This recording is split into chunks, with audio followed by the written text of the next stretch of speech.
Mid day meal প্রকল্পে বেহাল অবস্থা পুরুলিয়ার হুড়া ব্লকের বিভিন্ন অঙ্গনওয়াড়ি কেন্দ্রে। চাল সরবরাহ বন্ধ থাকায় খাবার পাচ্ছেন না প্রসূতি এবং শিশুরা। গোটা বিষয়টি নিয়ে স্বাভাবিকভাবেই অত্যন্ত ক্ষুব্ধ গ্রামবাসীরা।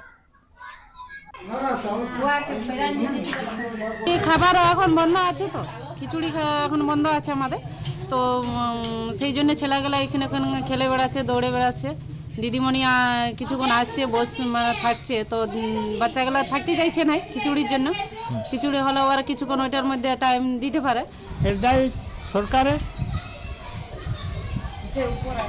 যে উপর দিদিমণি রয়েছেন তার এই দায়, তিনি না দিলে ইনারা পাবে কোথার থেকে? তো এই দিদিমণি তো আসছেন। হ্যাঁ, রেগুলার আসে। হ্যাঁ, রেগুলার আসে। কোন দিদিমণির কথা বলছেন আপনি? আমি মুখ্যমন্ত্রী দিদিমণির কথা বলছি। ওনার দায় এটা? ওনার দায়। কর্মীরা বলছেন আর্থিক সমস্যার জন্যই রান্না করা সম্ভব হচ্ছে না। জানুয়ারি যতটুকু শনিবার পর্যন্ত, মানে 7 তারিখ পর্যন্ত হয়েছে।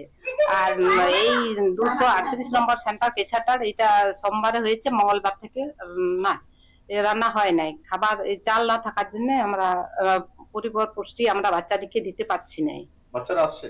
হ্যাঁ, বাচ্চারা আসে, কিন্তু ঘুরে যায়। দিদিমণি করে রান্না হচ্ছে বলে যে তখন বলে চাল নাই, পরে আসবে, তোমরা আইসিও।